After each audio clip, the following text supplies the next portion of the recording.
Yes. We are live. Welcome. It has been in the making for a while and meant to be. We have the amazing Dr. Sam Osmanagić joining us from Bosnia, where he discovered the Bosnian pyramids. Andreas was lucky. You've already been to visit Thanks there. so much, man, for also grabbing me for this, though. I'm glad you were able to set this up. I think Julia also. Yeah, Julia is the key for this as well, right? Amazing magic was made to happen tonight. Yeah. And Julia, you've got to know Sam for a couple of years now with the conferences that you've been doing. Yeah, we speak at the same conferences.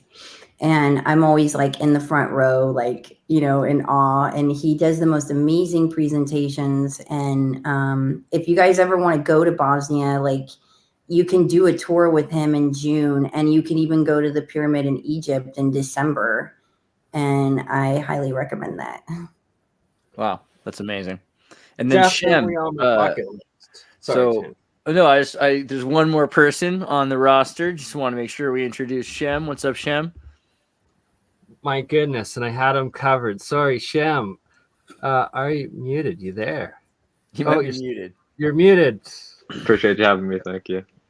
There we go. Thank you for joining. Well, I just wanted to say this because, like, I spent a long time hearing about, Lemuria, Atlantis, all kinds of Bigfoot and everything else, and they lumped the Bosnian pyramids in there, which is good and bad because it meant as a kid I'd heard about this idea for a few years now. I mean, this has been going on for, was it like 17 years or something? So the echoes of it hit me even when I was young, but it wasn't until I actually went there, because when I went there, then I saw them and it became irrefutable. Right. And so anytime now when I talk to somebody about the issue, because for a long time I was reading books about it and everything, now I'll just say, but you just haven't been there. Or have you been there? Because if you've been there, it's obvious. Because immediately you're seeing it. But until that's the only way you might not know it's real, I think, is the problem. And you got to experience it yourself, Andreas. Like you were saying, and then once you went there, like, how did you feel? Like, how was it? Well, exactly. So I guess I don't want to make it too much about me. I know, Sam, I want to hear about how you went through this experience foremost. But I said when I saw it, the first thing is my brother and my father and I are driving into Visoko, and you see it from so far away. It's just so obvious because you see it. And then we went to it and we talked to villagers, and they're telling us, as we're getting close to it, the stories that they've had since the Bosnian kings 1,000 years ago. And their stories about why they built their kingdom at the top of this thing, which they said is built by the gods. And so there's mythology. And then there's even stories that the Muslims have about why this is such a holy place and everything else. So there's context already as you're getting into it. You're like, there's something, like, for a long time, as long as we have history, there are people talking about this thing. And then you get into the place and there's just, there's vibration, good energy, good people. And the Bosnian culture all of a sudden presents itself as unique and distinct and liberated and kind of just good vibrations in this way that you feel certain places. There's certain places around the world have been where people have positive vibration, right? Like you can go maybe in Indonesia. You literally felt it. It resonates with you. So it's not just seeing it, it's experiencing it in the energy that you actually feel in it. Well, you And know, they- just that vibration when people are good people, like that's a very distinct feeling, you know. And in some places in Bosnia, there's been wars, right? So, like, for there to be such good feelings there is interesting. Like, everyone you meet is so loving and kind. And again, this is just before you get into the pyramid. Once you get to the actual entrance, right, then you're just like Indiana Jones, because there's these perfect straight line tunnels. There's pure ceramic that's like 10,000 years. Gosh, how old are these ceramics? There's concrete. And the concrete's the part where you're just done. My brother is like, he works in construction. So it's at that moment, someone who'd never even contemplated this at all had to be like, well, from everything I understand about reality, yeah, this is the only logical thing. And it's harder and harder to find reasons to doubt it. I mean, when you're inside of a place that's just, it exists. But sorry, I wanted to hear more about Sam, because like, the question for me is like, how did you deal with the cognitive dissonance, and what happened for you when you discovered this? Like, how did this happen? You know? Okay, hello guys. Glad to be with you today. It's morning here in Bosnia. Now, for the last 4 decades, I've been researching pyramids and megalithic sites around the world, and I have concluded that almost everything they teach us about the ancient history is wrong. The origin of man, civilizations, and pyramids. When it comes to the pyramids, they tell us they are built in Egypt and Mexico. Wrong. They are built on all 6 continents. For Egyptian pyramids, they've been programming us to think that the pyramids were built as tombs for the pharaohs.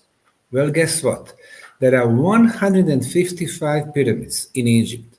Not 118, as the non-scientific Wikipedia claims. 155. I have investigated all of them, not a single mummy.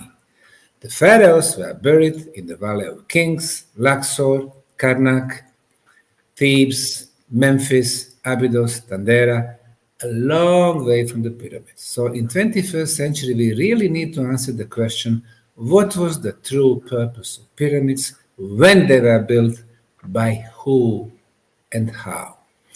Back in 2005, after I've seen most of the pyramids around the world, my PhD was about the Mayan pyramids in Mexico, Guatemala, Honduras, El Salvador, Belize.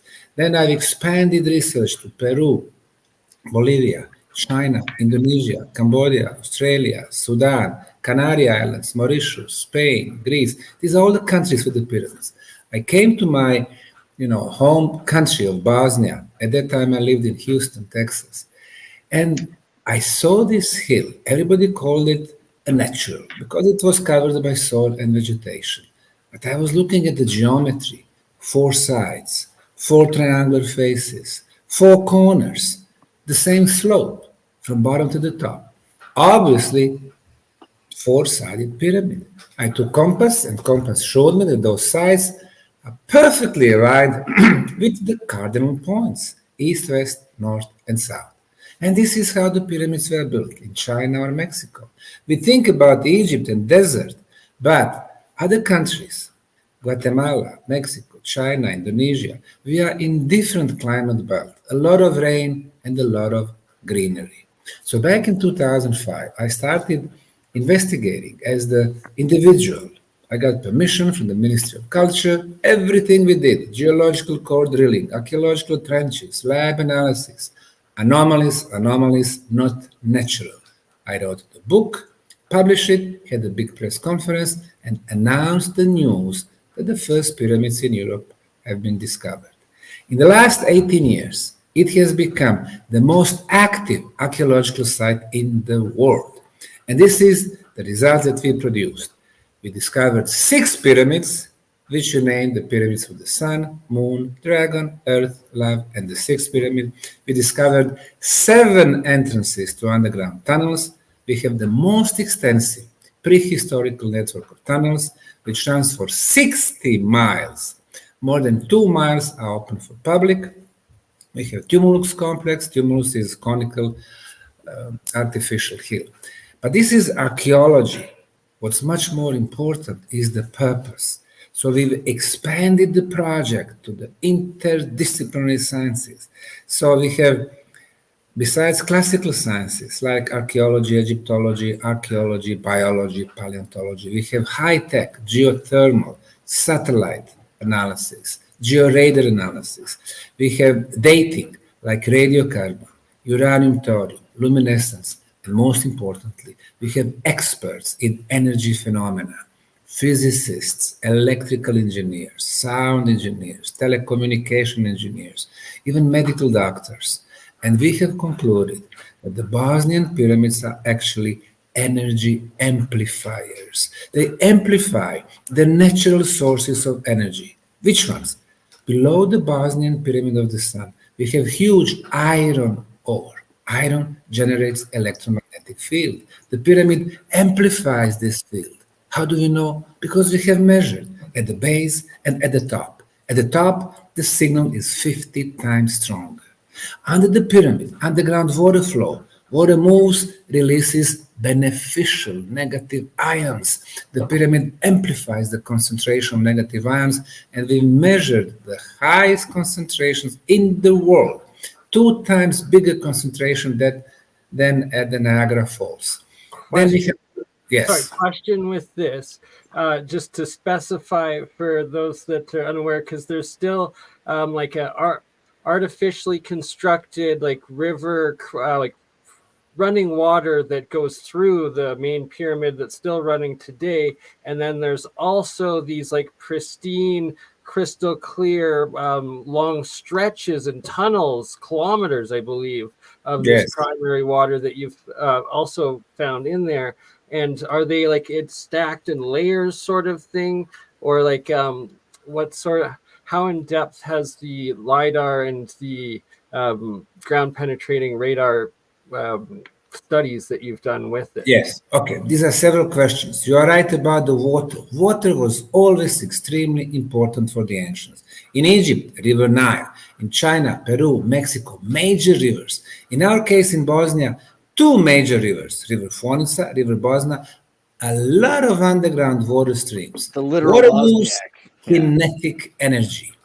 We are discovering in 5 tunnels water. It's been there for thousands of years, and crystal clear and clean water. We've analyzed, comparing to our city water. Our city water, no viruses, no bacteria, no fungi, because it's been treated by the chlorine. The chlorine is a poison. In some countries, they add fluoride. UK, Ireland, Australia, New Zealand, Canada, US, Argentina, Chile, and so on. The fluoride, until 15 years back, was exclusively poison for rats. This is what we drink. Traces of heavy metals, traces of plastic. The water from the Bosnian pyramids, it's not treated, it vibrates high. We sent to the late Dr. Masaru Emoto in Japan. He got it frozen, then filmed through the electronic microscope. It has beautiful hexagonal structure with a lot of crystal-like structure. Comparing to our water, which is deformed, no structure at all, you can see that it is happy water. It vibrates high. And via what we drink, via what we eat, we notice that the pyramid energy, which I just mentioned, affects seeds, agriculture. We did an experiment with the seeds of beans. One control group we kept at home. The other one, tunnels, the third one on the top of the Bosnian Pyramid of the Sun. And then we planted it. The pyramid seeds were growing 2-3 times quicker, richer, healthier. So the pyramid energy affects our DNA structure. The next one, maybe most exciting.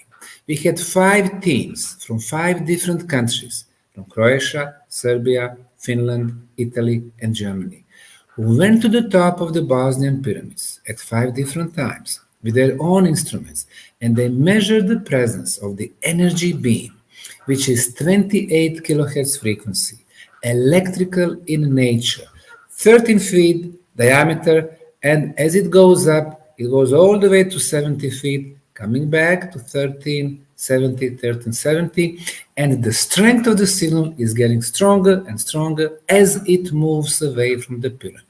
In science, this phenomenon is called the scalar waves. The first scientist who was investigating these subtle energies was the genius Nikola Tesla 125 years ago in his lab in Colorado Springs. In the last 50 years, the Russian physicists, they've been working on it. And their conclusion, the scalar waves move quicker than the speed of light. Or to be more precise, the information within the scalar fields move 100 million times quicker than the speed of light. So the movement of the information is instant from one end of the galaxy to another one. So our conclusion number one, the first potential purpose of the pyramid energy is the communication device.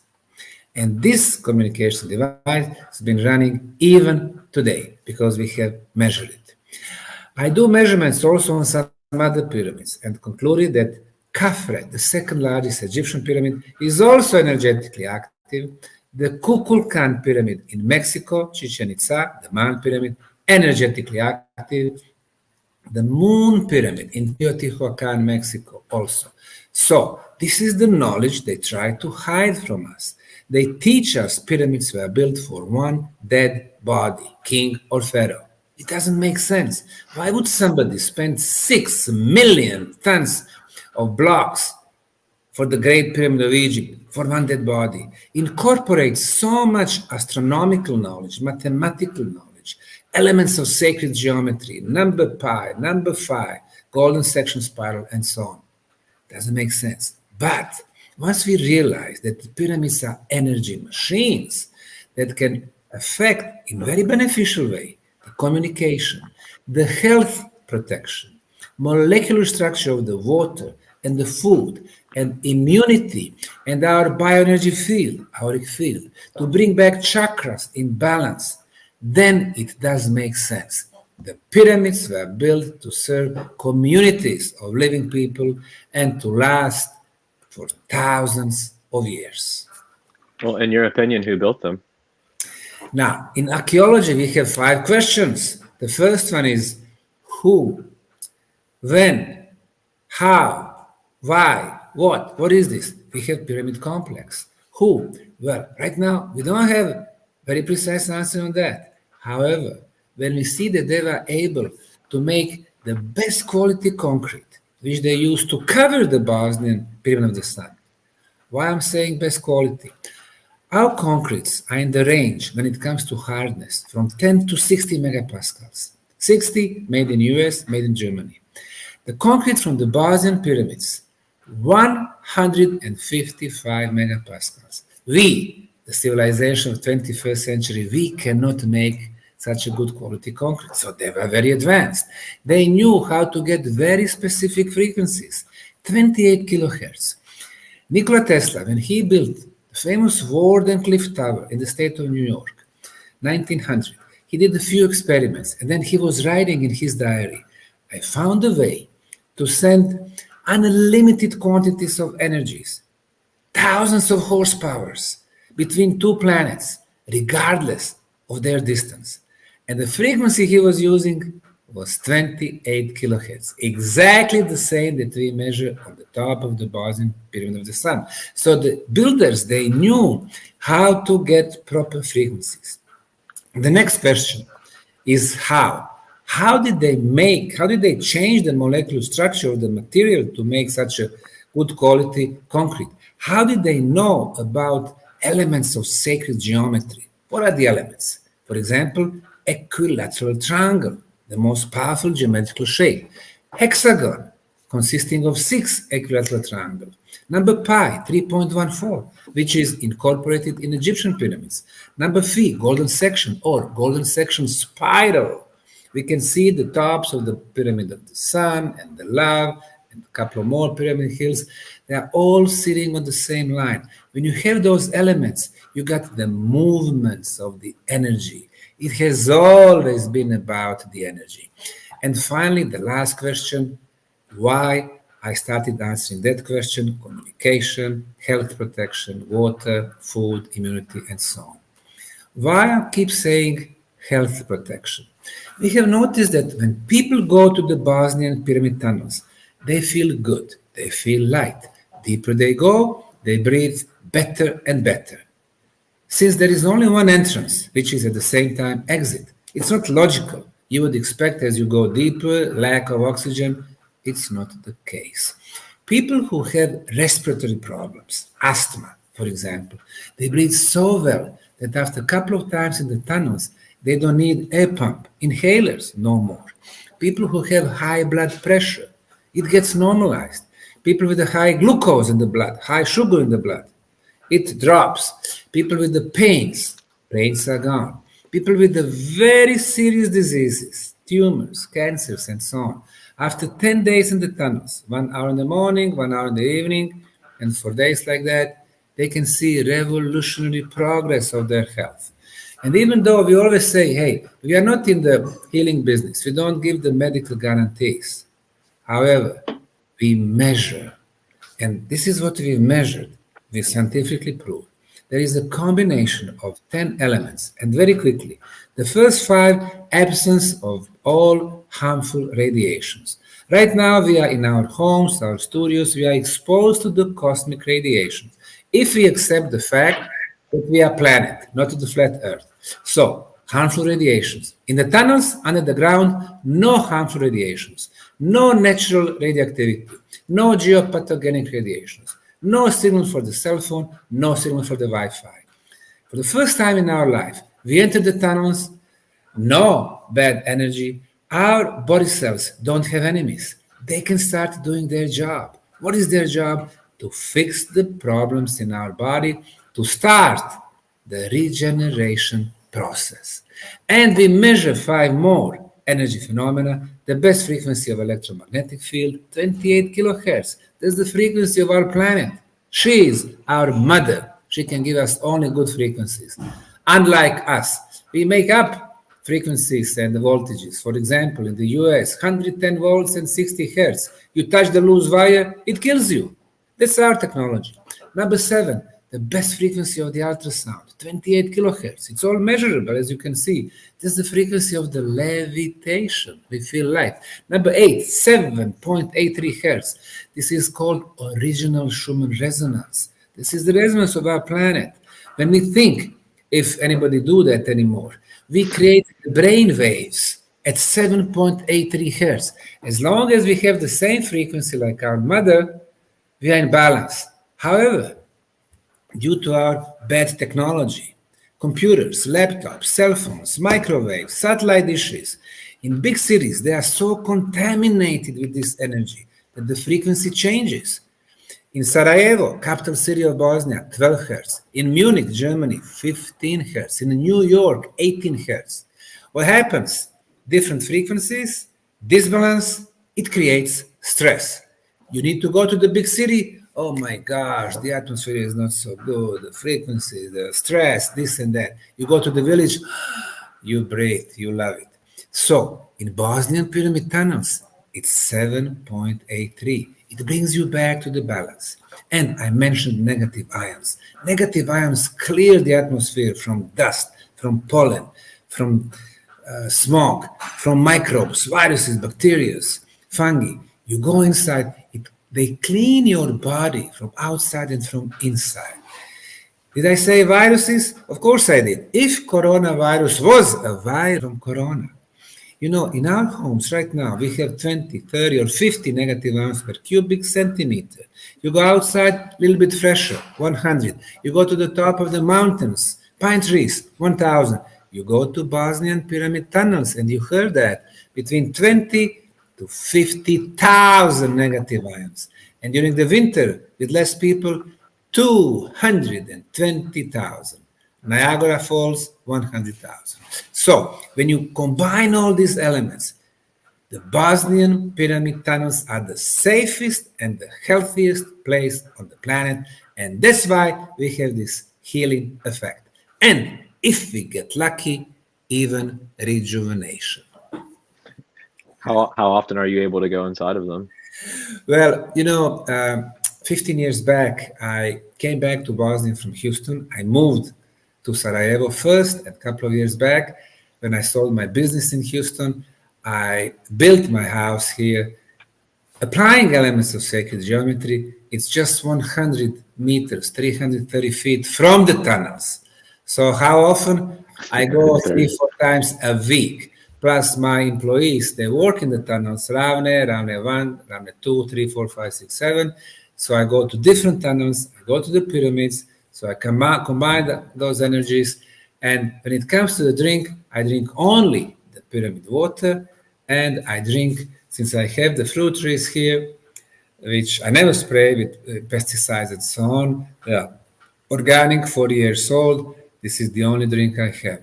My own juice from apples, from pears, and my own pyramid water. And I am happy. That's awesome. So yeah, maybe go into that a little bit about the pyramid water, and also just because it's interesting. I noticed when I was there, the ionic feeling in the tunnels, like not a lot of fungus is interesting, and that you've got, except for maybe like right at the very front of the cave where you've got tourists that are coming in and out, you might have like a cute mushroom.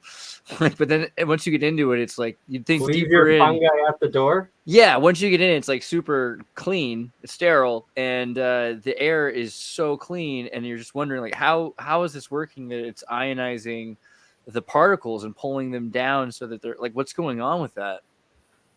Exactly that. What are the negative ions? There's some extra electrons in atoms or molecules, and they are free in the air, negatively charged. When there is a dust, they connect with the dust, they become heavy, drop to the floor.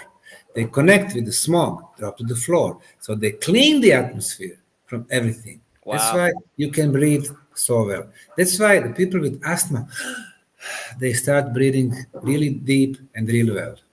Okay, and then also really quickly, do you think with the cleaning of the water, because you've got pyramid water and it seems so great, and you've got Giza by the Nile, and you've got like Teotihuacans by like the Montezuma, like all these rivers. Do you think that the pyramids are to put out like frequency cleaned water, like to spread it? Is that kind of the goal, you think, with these things? Or pyramids always multi-layer purposes.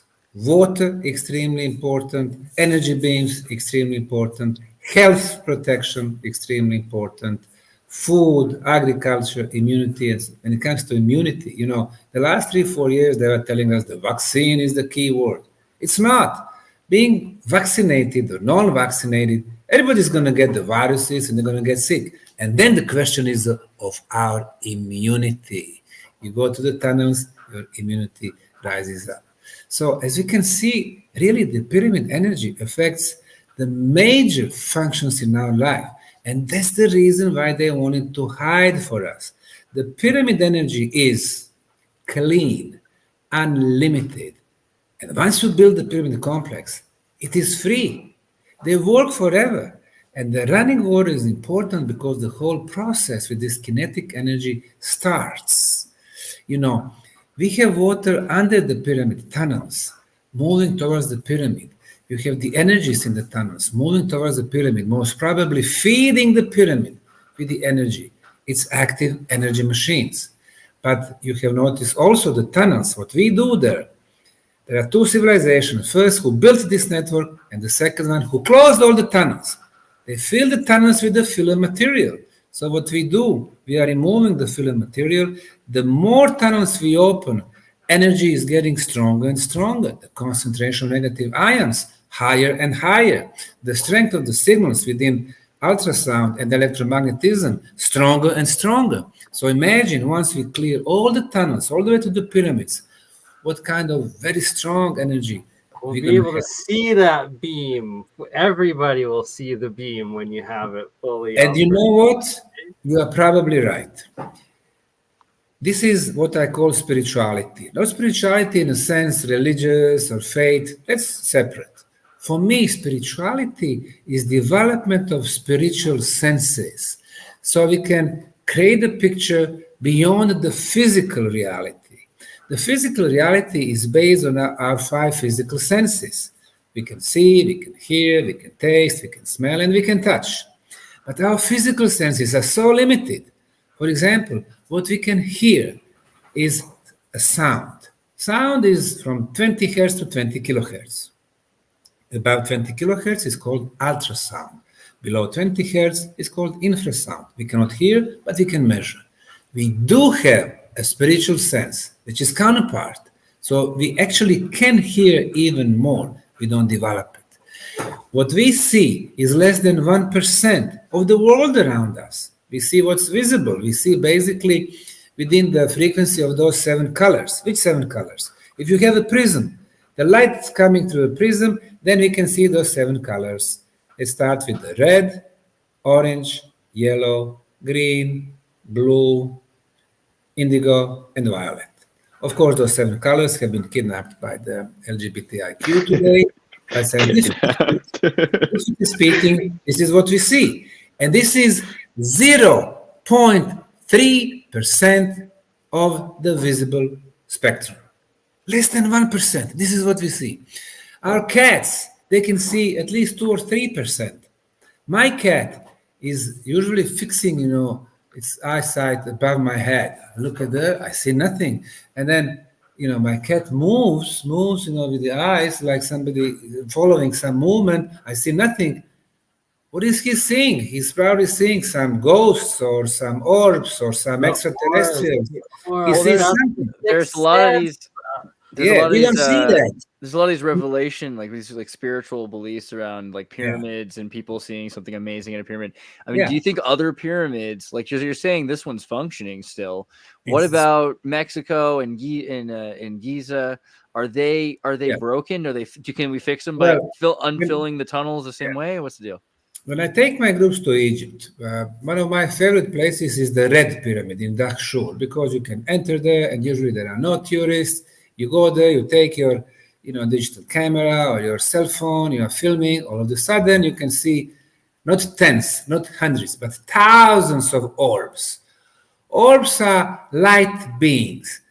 What we see over there and what we see here in Bosnia, when it comes to orbs, they are usually white, they are spherical, thousands of them, even though they can be hexagonal and different shapes. And there's the little ones. I've seen lots of videos in Luxor and stuff at night. Exactly. Where little guys come in. How come they are there? Because they are attracted by the pyramid energy. So it tells me that the Red Pyramid is also active and it attracts those orbs. And with the little... Sorry to interrupt, Sam. Don't you have a video of the Bosnian pyramids where there's tons of them coming out of the tunnels? Do you have the reference that I could maybe pull that up and play it while you're describing this? Well, I have it on our YouTube channel, Bosnian Pyramids TV, and try orbs, the keyword orbs. What happened, this project has many volunteers. So we had a couple of volunteers from Netherlands, and they were filming in the newly discovered tunnels orbs. It was not 1 or 2 or 5 or 10. It was a river of orbs. People sometimes saying, they are not light beings. It is probably humidity. It is dust. It is this and that. Well, wait a minute. Once you see the video, you can see the river of orbs, millions and millions of them moving, going back and forth, and then stopping, then going back, and then going to the left, then going to the right. So, there you go. So this is one of the photos. You see, the orbs are coming from the newly discovered tunnel. Wow. Yeah, it's so crazy in there. It's amazing. It reminds me of what people get in front of the Sekhmet statue in Egypt.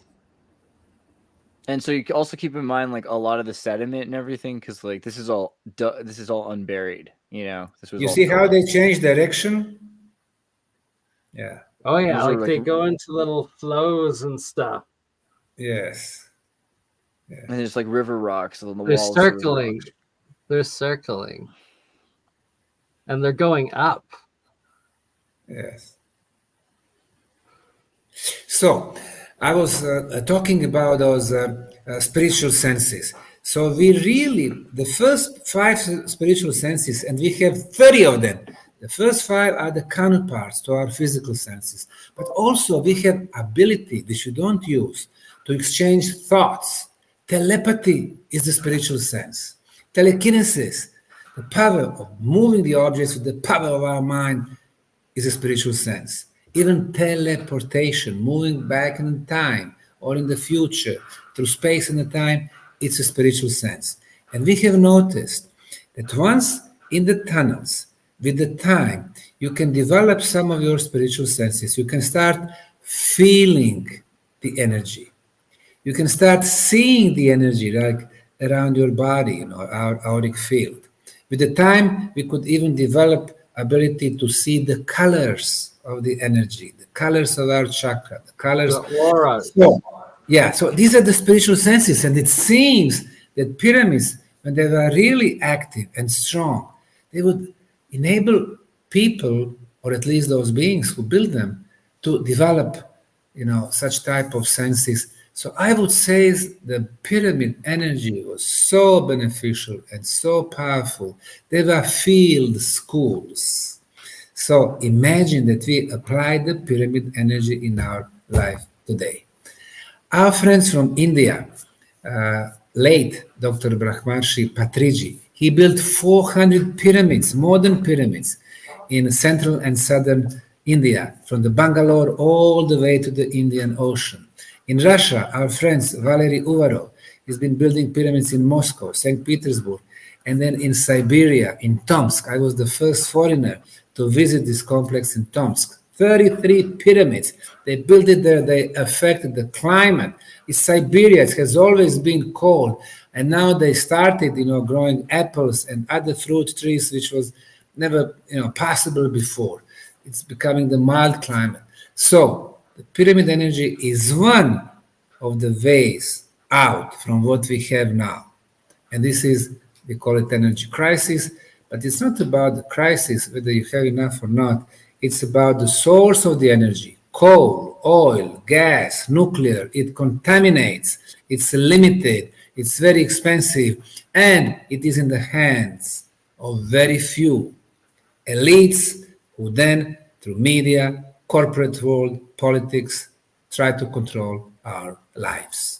So that's the thing I was thinking about, because you look at some of the elite who drink mineral waters, because again, your water thing, I want to get back to the holy water from the pyramids. I think it's interesting. Memory water, primordial waters. And, how is it you're thinking this water is healthy? What's it doing that's so different, that's structuring it, that's making it Structured healthy? water. Yeah, but how is a water. pyramid structure water, and then how are you able to bring that elsewhere and give it to someone? Because it seems like that's what the Boga mills went to the Kievan Rus. They were using that pyramid to make holy water, apparently. So it must be a thing. Why is the structure of the water so important? I mentioned our water, which has basically so much poisons, heavy metals, plastic, fluoride, and chlorine. So when you look at the molecular structure, it does not have any structure, completely deformed. So it's a low vibration. You drink it, it can maybe help you with your thirst, but actually it does not feed your cells. We did experiment using city water and the pyramid water. And the group of 10 Slovenians in Ljubljana, they were drinking, different types of water. We did not tell them which water they're going to be drinking. And then we were checking them through one instrument called GDV. We were checking the energy aspect of this water. People who are drinking city water, it would simply go through their bodies. But the pyramid water, it feeds your cells. And like I said, the vibrations, the pyramid water, highly vibrated water, it makes you vibrate high. And we know when we are, jealous, when we are violent, we vibrate very low. And the opposite, when we have love for the whole world, we vibrate very high. During Corona, people were at home within 4 concrete walls, looking at the magical box, filling their heads with how many tested, how many sick, how many dead. So we are what we think. We are what we eat, we are what we drink, we are where we go. We stay at home or we go out to the park, to the mountains. We have, very bright thoughts. Everything is about the vibration in our life. When we vibrate high, we are satisfied, we are filled, we are happy, we have love. And what is the purpose of our life? Is it to collect material stuff and we'll never be fully satisfied and happy, or to share, to love, to respect, to socialize. So I think it has a much, much deeper meaning what we drink. And of course, feed. I was going to say, I brought my father, and for like 10 days, we were in Visoko and drinking water, and showering and bathing in Visoko water, like from the mountain. And I feel amazing. And my father, he's doing better, I think, simply because of the water. So I'm thinking about going back just for the water.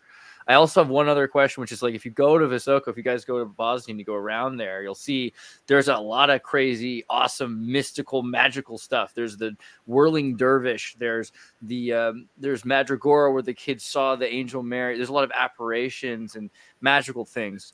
So I wonder, do you think that, you were talking about the pyramid as a contact point between consciousness or other worlds or something like that?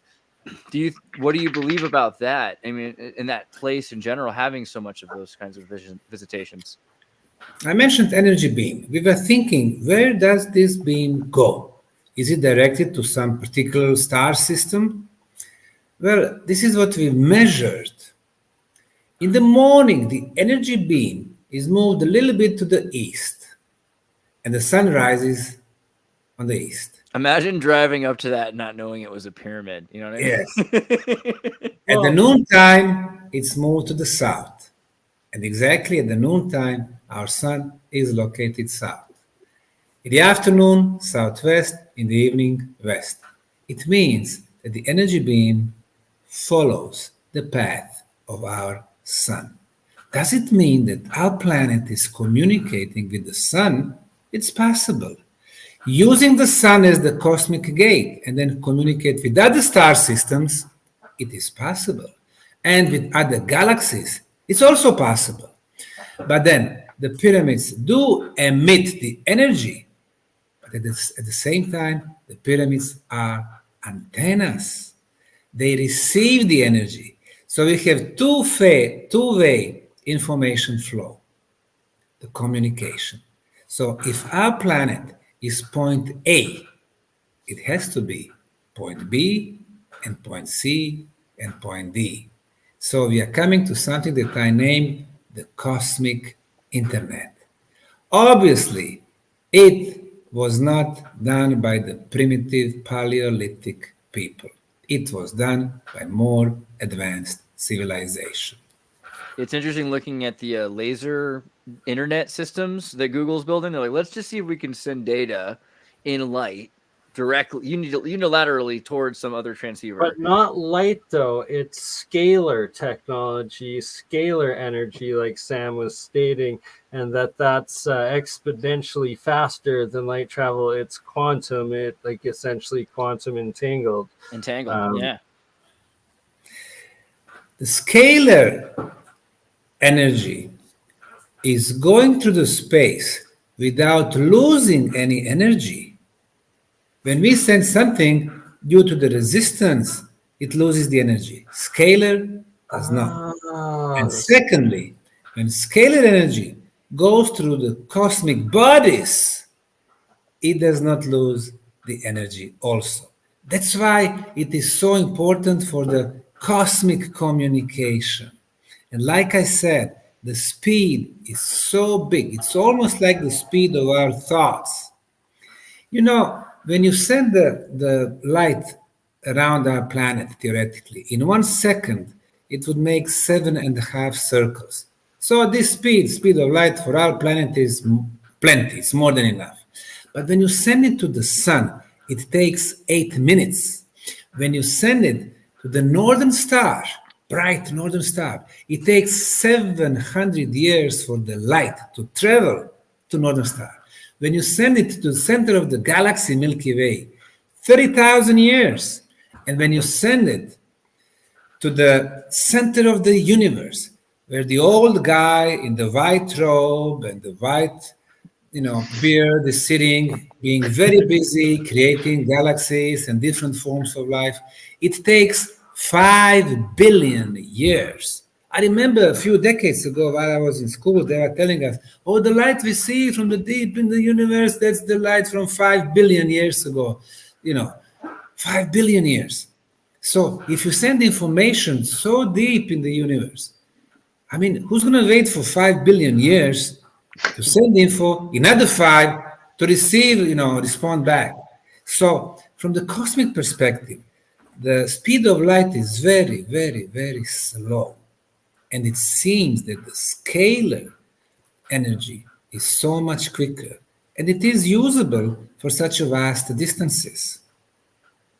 Also, light is like degradation. So we consider time to be the degradation of matter because of stars. So if there's something outside of that, it's outside, scalar waves are outside of time being made by breaking down of particles by radiation. So it's there's now the whole new question. It seems that the time is also maybe limited, not only for our solar system, maybe for our galaxy, maybe outside it, maybe not. For us, the time is the absolute category, but for the universe, the time is so relative, and maybe different stars have different time. Yeah. But I'm just saying, this is what we measured, and this is where our knowledge is right now. Even though what I'm just saying, for most of the scientists, is science fiction, because they live in the world where Einstein's hypotheses are still ruling. They are saying the speed of light is the biggest speed. If you try to travel quicker, you are going to dematerialize. They live in the world in which Egyptian pyramids. That is true, but it's only true to the third dimension. They're not able to think outside of the box, aka the fourth dimension, and higher up all the way into the multiverse. And Russell Targ took light and slowed it down and sped it up. Like light can travel at different speeds for the atheist scientists that are still antiquated out there, just so they know. Yeah. That's true. That's true. What is the advantage of what we do? This is for the first time that one non-profit, non-government organization is running a huge project. So there is nobody above us to tell us what we can say and what we cannot say publicly.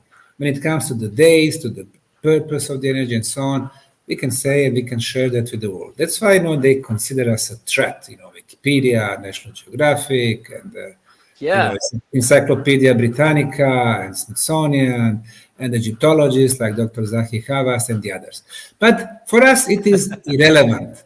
We're not mentioning names here, Yeah. What is relevant? Yes. It is the real truth. Obviously, we had in the past very advanced civilization. But not only that we are getting to the truth about the purpose of the energy, we actually apply that energy in the real life. If we have hundreds upon hundreds of healing testimonials, it means it did help to the people. And that's a very important thing. We can see so many people telling us about their spiritual experiences, telling us, hey, we are not only physical, but we are spiritual beings. It helps me to be more satisfied. So it is very important. And then you saw that our beautiful park, 10 years ago, I spent all my US savings. I purchased 100,000 square meters, more than 1 million square feet of the muddy, swampy land with the garbage everywhere. We cleaned and cleared everything. We transformed it into one of the most beautiful parks in Europe. With the beautiful, you gotta shoot movies there. It's one of the most wonderful places. It's aesthetic. Installations, labyrinths of energy, labyrinths of love, labyrinths of health, megalithic circles, beautiful temples, the pyramids, lately beautiful sports complex with Novak Djokovic, the best tennis player in the world, the top quality tennis courts. We have beach volleyball, which I played yesterday. This is huge because the local community, no, seriously, kids need things to do. And so they're giving a place to these local kids to go and play sports with each other. That's in you have to understand how beautiful this really is. It's actually we just built the Vedic house based on Vasta principles. We built the statue of Nikola Tesla and so on and so forth. People come. Last year I had 155 school children coming to the park for free, no entrance fee. Yeah. Parking for free. Toilets, basically in the park, they are for free. All the installations are for free. Then we organize festivals and concerts. They're all for free. I pay the artist, but I let people enter for free. He's kidding about how bad the toilets are. The toilets are actually really nice too. They're better than American toilets. Like it's yeah, they really care. Like, Very high standard in everything. they have high standards. They really Yeah. do. It's pretty So impressive. what we have there, it's really it's a cultural oasis and sport oasis, and the oasis of the true history, and it's serenity, the positive energy. People love it. No discrimination. Coming people, from all over the world, we don't care about the religions or races or nationalities, or they come there, they are all with a smile, they love to come to the place, they come time after time, bringing their friends. In 2018, I had 40,000 visitors without a penny from the government. 2019, 50,000. 2020, 76,000. 2021, 136,000. 2022, 155,000. This year, we expect 200,000. Wow. Next year, maybe 250,000, then half, then million. So it's becoming so important place. But for the people who vibrate with this energy, not everyone will come. I know there are, haters out there. There are skeptics. They say there is nothing. That's okay. People make their choices. But those who come, they're gonna have benefits. So also, I mean, you like you kind of mentioned, there's a lot of people out there, and you had to play it safe. For years, you had to do the same thing as Graham Hancock and be like, well, let's just talk about the facts, right? But they kind of just have ignored and closed their ears and eyes, and literally got people and paid them to refute themselves, right? You get witnesses to come there, and then they go to Egypt. Back from like Egyptologists will go to Bosnia, see the pyramid, say, okay, this is a pyramid. Then they'll come home and then they'll lose their tenured professorship unless they refute it. So what's been going on? Why do you think it is that there's such a push to hide even just the most like reasonable, practical look? This is a freaking pyramid. Let's just relax. Even beyond that, like, why can't they handle just the simplest aspects of this? Why have to refute? Yes, really. What is their motivation? I mean, you go to Mexico or Guatemala. They have 100,000 pyramids, 97% of them still covered by the forest. And nobody disputes that. I mean, they're looking for the pile of, soil. They say, oh, this is a pyramid. You come to Bosnia, also covered by soil and vegetation. This is a pyramid, which is so obvious for sides and, triangle faces. No, it is natural. It is impossible to have pyramids. It's the fact that now there's Göbekli Tepe, and they're also covered up with this same pebble-like material at the same 11,500 years ago, right? That's the correct dating of the time that you got with like the plant material and stuff in the substrate that you've removed from all of these tunnels so far. Concrete and ceramic. Now, Göbekli Tepe, I went there several times. I did my documentary, and I was taking groups over there. When I talked to late Dr. Klaus Schmidt, who discovered Göbekli Tepe, he told me probably the age is more than that, 15 to 18,000. What you can read on many sources, 11,600. However, Dr. Schmidt did 4 radiocarbon dating. They showed him 10,000 BC. 10,000 BC, that's 12,000 before present. But when you do radiocarbon dating, you need to calibrate it. You add about 14%. So the true age is 13,600. However, the mainstream science does not want to go over 12,000 years. This is for them Paleolithic. Nothing was happening there. But guess what? There can't be anything that ties into what would validate Plato's Atlantis and the Younger Dryas catastrophe event. No. Yes, you're exactly right. So we go 15 or 18,000 years. Now, Dr. Schmidt uncovered 3 megalithic circles. So those megaliths are in the shape of letter T. They are from very hard limestone. So around everything is limestone, but somebody found the hardest about 2 kilometers away. Today they use this limestone to build the highways. So you get there. 3 of them were uncovered. When he died, the Turkish government took over 3 more, so 6. But Dr. Schmidt told me there are probably 100 megalithic circles. So imagine 100 Stonehenge megalithic circles at one place. What they teach us in school says that only when the agricultural societies developed 5,000-6,000 years back, they had some extra food, they had some extra profits, so they were able to build megalithic monuments. Well, this is more than 12,000 years.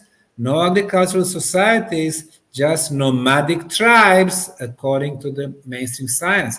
How is that possible? And then not a single residential house was discovered around those megaliths.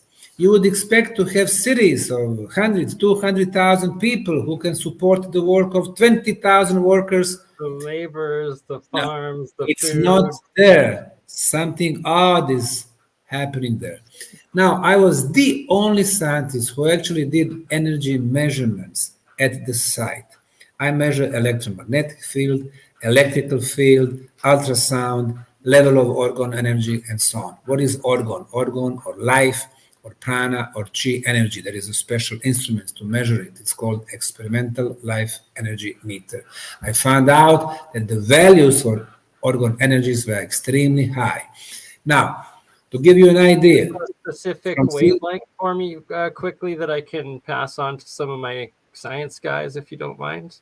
Experimental life energy meter made by Heliognosis from the US. Experimental life energy meter, Heliognosis. So it works on the scale from 0 to 100. For example, our cities, 10% life energy. Contaminated. You go to the villages, 20, 25%. People are from 50% to 100%. And Göbekli Tepe had 55% energy level. The stones were alive, meaning this site is also energetically active and alive. So I was the first one, doing the measurements over there. Even the Dr. Klaus Schmidt, he was an archaeologist. They are looking for the ceramics and the primitive tools. They try to explain Göbekli Tepe or pyramids with primitive tools. You cannot do that. However, if your access is interdisciplinary, you got all these different sciences, different scientific instruments, then you can figure out something. Sam, I found it really fascinating. You talked about it in your book you found runic symbols or language beneath, and you had it decoded, or somebody decoded it, and it talked about the conduit being closed. Yes, you are right. Now, in Rame tunnels under the Bosnian Valley of the Pyramids, we discovered many blocks. We analyzed them, they are ceramic blocks. On one of those big blocks, they are multi-ton blocks. On one of them, we found carvings of some type of symbols. It was like a combination of the symbols and the letters. And the best known combination in Europe are the runic symbols or the runes, runic writings. Now, when it comes to runes and when it comes to communication, this is my classification. We have 4 levels of writing. The first level are the signs. For example, arrow. Arrow, go left or go right. This is the first basic level. The second level is alphabet, as we have it. So this is these are the photos from our park. This is our park, beautiful park. So the second level is the alphabet, A, B, C, D. Those letters, they don't have meanings. Only when you put 5 or 10 letters together, you get the word, you're getting the meaning. That's the second level. The third level, high level, are the symbols. For example, the Maya symbols, or hieroglyphic writings, or Kabbalah. So the symbols, every symbol. Or alchemy symbols. There you go. Every symbol has a meaning. And when you put 2 symbols together, like Maya were doing, the symbols then communicate, making a synergy and a new meaning. And then the symbols from the first row communicate with the symbols from the second row, diagonally, another meaning, and so on. So this was the third level. And the fourth level are the energy symbols. Sometimes you can see, from the drone or from the space, you can see some symbols somewhere in the area, in the ambience, that they are energy symbols. They affect energetically the neighborhood. So the runic symbols are at the level number 3. So they are symbols. So we discovered 8 symbols on this particular block, and they've been deciphered by 2 persons, both of them are in the US, the professors, and the translation goes like this. The gate has been closed. We are at the standstill. We will have to defend ourselves and conquer until the cosmic gate is opened. So, this was decipherment of those 8 symbols. Now we got another translation. It was very, very similar, just they added the element of water, the big water. So it's very possible that we are talking the flood, maybe the biblical flood from 11,700 years ago, or some, big flood waves and so on. So they are not the pyramid builders, but they are somebody who happened to be there during those big catastrophes. So many, many secrets over there. And the beauty of what we do is that we are discovering the new stuff. I mean, if you are archaeologists, if you are a student of archaeology, historians, they give you the site which everything is already known. You go to the ancient Roman, grave site or ancient Greek, whatever temple, everything is known. There's nothing to discover. But in our case, we make discovery literally every season. Why do they call it the Younger Dryas if it was so wet? Sorry, I just had to say that. No, but it seems like you've got a lot of evidence, and the problem with it is basically that your pyramid's older than their pyramid. Is that kind of what it sounds like, right? Because like their pyramid's a newer pyramid, and so it makes them think like you invented pyramids and they're jealous. Is that kind of what's going on?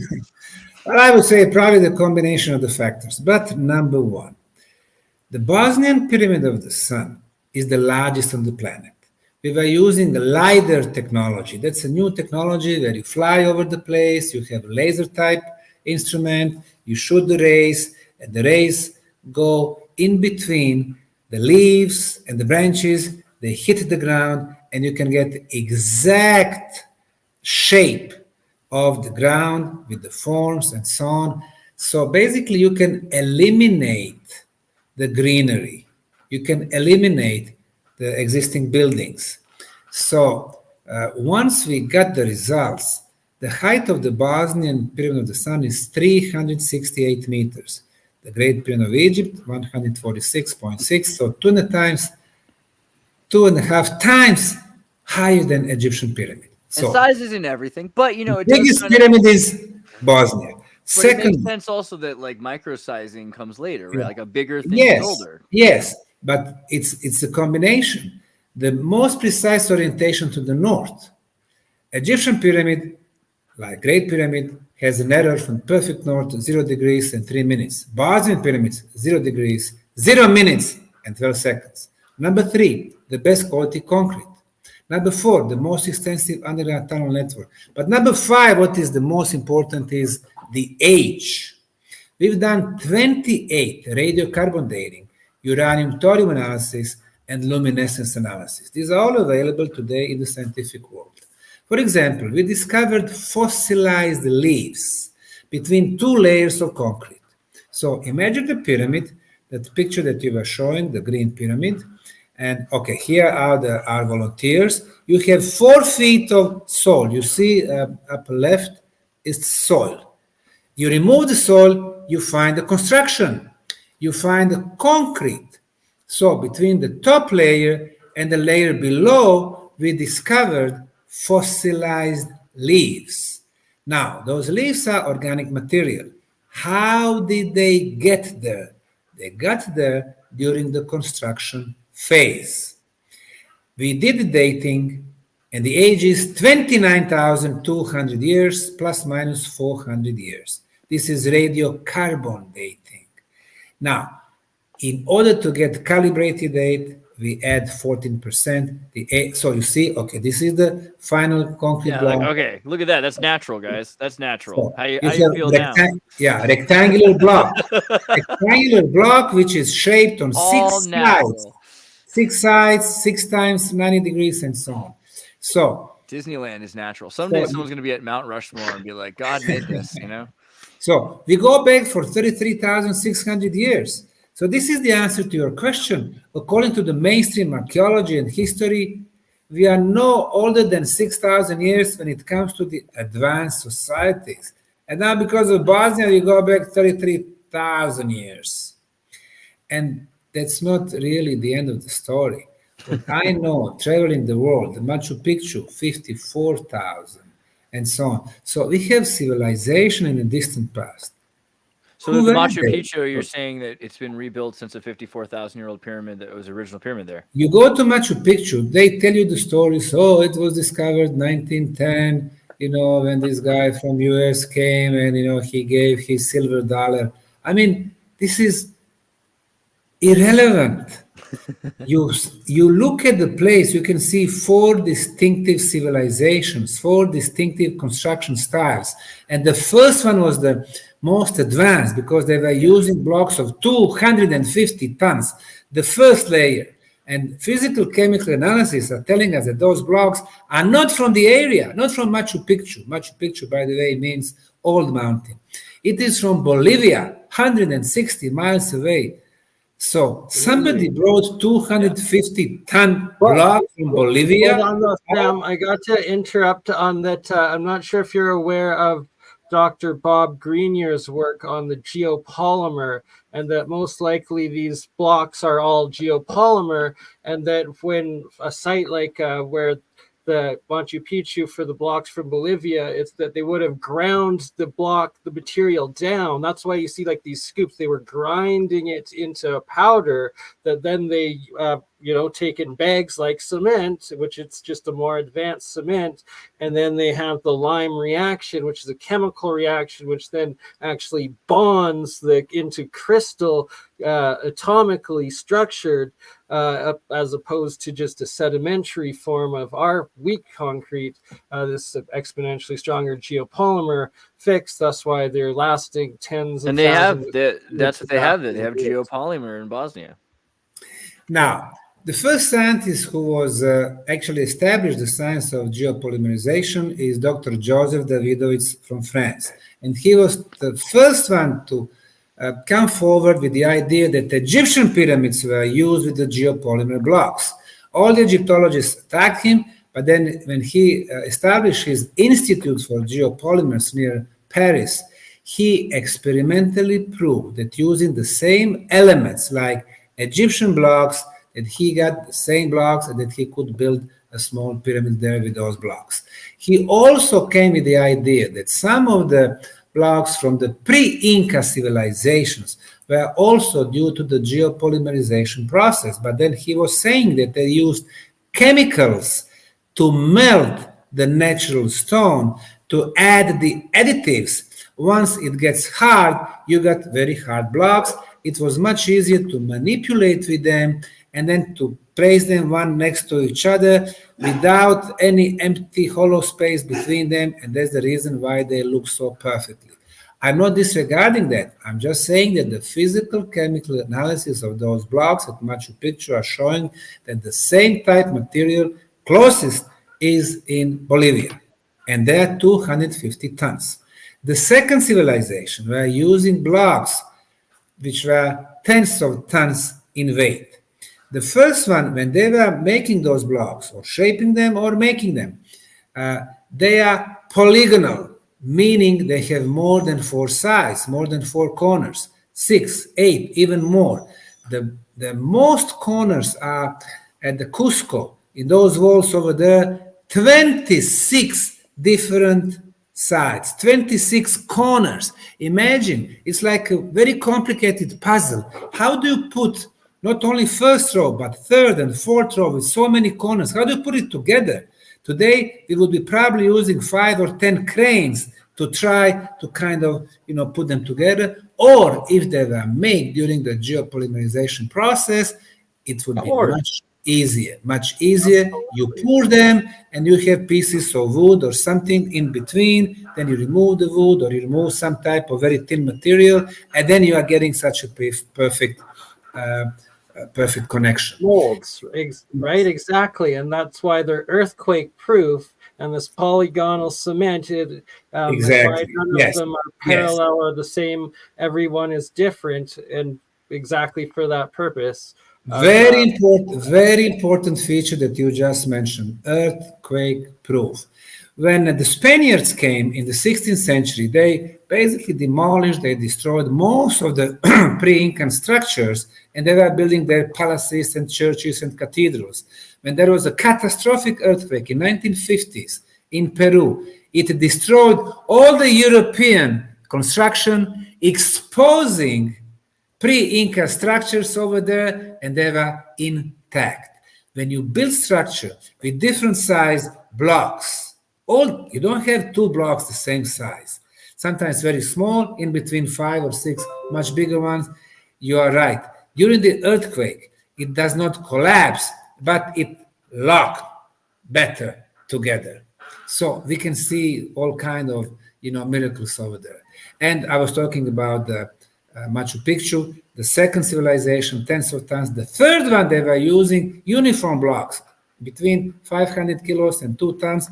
That reminds me a lot to ancient Roman building. And the fourth one, after thousands of years, Incas rediscovered this lost city in Andes on the top of the mountain. And what they did, they used small rocks, making divisions, making primitive roofs. And this is where they were bringing royals. Literally just piling stones on top of each other was the best they could do. They couldn't even cut stones, yet our modern archaeologists try to give them credit for building all of it. It's just exactly right. And you read any reference, you will see Machu Picchu, royal retreat for ancient Incas. I mean, they came the last, and they were the most primitive. We don't see evolution. On the contrary, we see devolution. So those tens of thousands of years ago, they were the most advanced. Instead of what they teach us, that we are the most intelligent and the most beautiful, well, we are not. How accurate is carbon dating? I've heard some studies say that there can be 1,000 to 2,000 years of discrepancy in between certain results. Today you can radiocarbon date up to 54,000 years. But deeper you go, the error is bigger and bigger. The error can be 10%, even 20%. But in the case of Bosnian pyramids, if it is 30,000 years, if you are 10% off, really, 27,000 or 33,000, it does not mean a lot. It is extremely old. I agree with that, but you're claiming they're more recent than that. For example, like there was a study done in 1971 where seals that were immediately killed at that point in time, they were like 46. They radiocarbon dated them right when they killed them, and it said they're 46,000 years old or something like that. Maybe my number's a little bit off, but it's something ridiculous like that. So I agree. It's always important if your samples are not contaminated, how you treat them and stuff like that. But listen, this is the state of our science. Right now we have those 3 methods, and we use all 3 of them. Radiocarbon, we've done the most, but then uranium-thorium analysis, that one is much more precise. We've done analysis in the Bosnian pyramid tunnels of the stalagmites. So you have stalactites on the ceiling. Wow. The water is dropping, you have stalagmites growing, and the stalagmites can be dated through the uranium-thorium analysis, which we did at the Institute for Geology of the Czech Academy of Sciences. The age was 19,000 plus minus 1,000 years. Now, it takes time for the stalagmites, for the surface to prepare, probably a few thousand years. So again, we go back more than 20,000 years. So everything we do really is taking us so deep in the past. So also, in terms of the history, like a couple of things, like one is like you look again at Visoko in Bosnia, and you cannot find a point in history before, like prehistory, where this thing isn't already there. Like they're building things or have legends of them. The Bosnian heathen kings are establishing themselves above the clouds and the top of the Visoko. It's like it's all like there's nothing before it, like, so there's that. And then in terms of radiocarbon dating, yeah, there's problems. Like it could be like, radioactive volcanoes are putting off radiation, or there's different ways we can look at it than years. We could be looking at it at like the amount of radiation that's breaking down carbon. So it could be that there's certain things that happened, including atomic volcanoes like Oklo and Gabon went off, right? And that created a bunch of discrepancies in radiocarbon dating. Well, there was another example of like an English castle that they had records of it being built in 750, and the results came back that it was 7,300 or 400 years because old. the stones, the parts of it are older. Yeah, but this is all. See, the thing is, the Vosoko pyramid's underneath concrete. So it's not something. It's more like a time capsule. So for these pieces that have been in concrete to be dated, it's different than something that's like, oh, I grabbed these thousands of years old stones and then put them together. The stalactites. That's itself, right? That's the whole pyramid has to be dug. The tunnel has to be made before the stalactite can even start forming. And then, like he stated, with when they got the biological material from beneath the polygon or the geopolymer outer layers of the pyramid top or casing, that would have been the dates that they laid it and built it. Anything below that, obviously, it was still dirt. And that it's terraforming on such large scales, right? It's these entire mountain valleys. And the picture I have up right now is of, believe, Machu Picchu. And if it's not Machu Picchu, it's one of the other close by there. The whole point being that it's just mountain valleys and valleys of these terraformed terraces, infrastructure, and like it's the same as Michael Tellinger's found South Africa, and it's actually the same as what I've actually found in Alberta, Canada, in a lot of spots.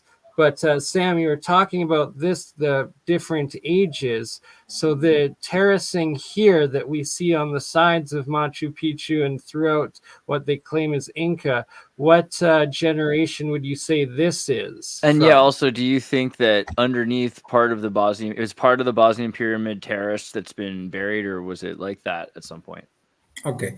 What you are showing there, this is the photo from Urubamba Valley, on the way from Cusco to Machu Picchu. There are terraces like this. Now, lately, by Incas, they were used for the agriculture, but in some cases, they were part of much larger structures. When it comes to Bosnia, in science, one thing is very important, and that's consistency. When it comes to dating, since Bosnian pyramids are covered by soil and vegetation, the first question is, what is the age of the soil? The science that investigates the soil is called pedology. So we have Institute for Pedology in Bosnia. They came, they took samples from the Sun and the Moon pyramid. And their conclusion, the soil is between 12 and 15,000 years. So this is the coverage, meaning the constructions are much older. And then during the excavation, our Italian pair of archaeologists, they discovered on the top of the blocks organic material.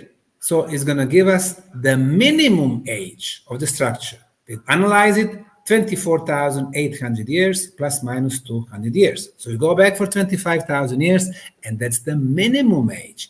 And then once we discovered organic material between two blocks, like in the sandwich, we got 29,200 years plus minus 400 years. So we can see the consistency. It's not like that we discovered one piece of organic material and then we got the date. And then you are completely right. When it comes to stalactites and stalagmites, you have to have a hollow space. You have to have tunnels for the stalagmites to form. You have to have a hollow. So the water was dropping, stalagmites was growing. The tunnels was already there for more than 20,000 years.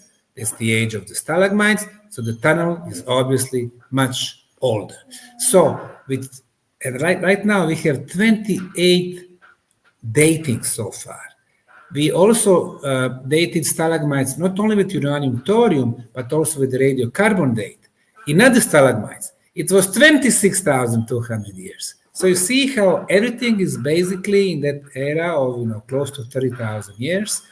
So we know that these structures are extremely old, but they are not the only one in the world.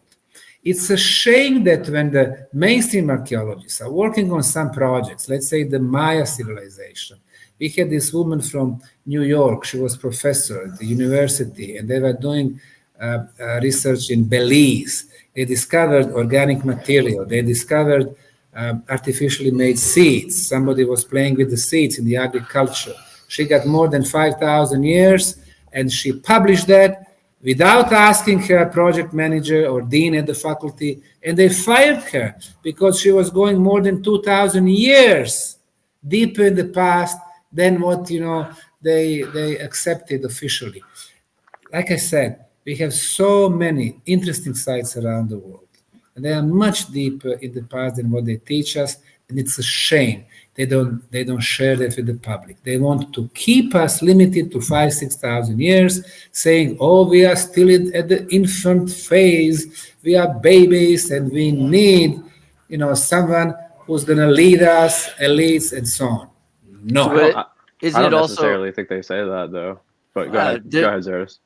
I'm muted. I don't know. They say a lot of things. They're probably, terrible people. No, but there's generalizations. Like, what kind of people, is anybody?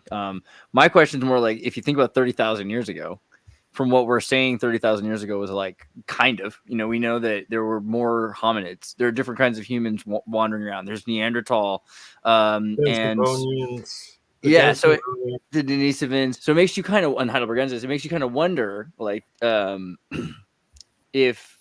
are we talking about different kinds of humans, different kinds of hominids that are building this, maybe, or something? Are we talking about the new science called anthropological genetics follow the movement of the people around the world? We know that humans in Europe were present first in the territory of Basques.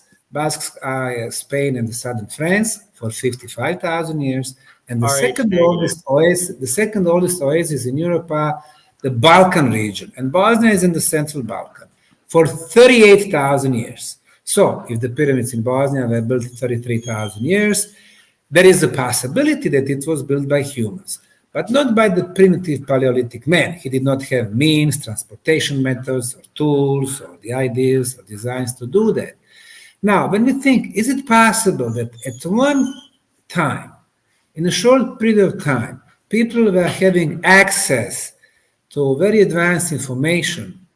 Well, theoretically, it is possible. I mean, look what we did, our civilization. In the 19th century, we were almost in the Middle Age technology, and in 150 years, we went to the cosmic voyages. So it is possible that in one very short period of time, humans advanced so much. Maybe it happened before, maybe it did not. Now, your question, who?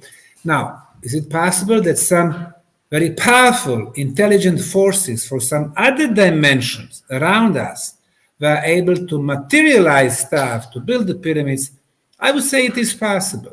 Number three, is it possible that somebody from outside of this planet, maybe hominid looking, but not Homo sapiens, they came, they built the network of the pyramids around our galaxy? It is possible. But right now, we don't have a proof for that. Number four, is it possible that some other intelligent beings, but off this planet, they've been around for millions of years, they built it, and they maybe lived in, let's say, hollow Earth, if it is hollow? Probably that's possible also. In 1950s and 1960s, the US patented the technology to build the underground tunnels under the US. And really, this technology is such that there is a machine going through the earth, going through the stones, 2,000 degrees temperature. It's melting the stone. It is like powered glass-like structures building. And it seems that in two different situations, they discovered huge caves with the beings hanging from the ceiling like bats, but they were not bats. They were more like reptoid-like.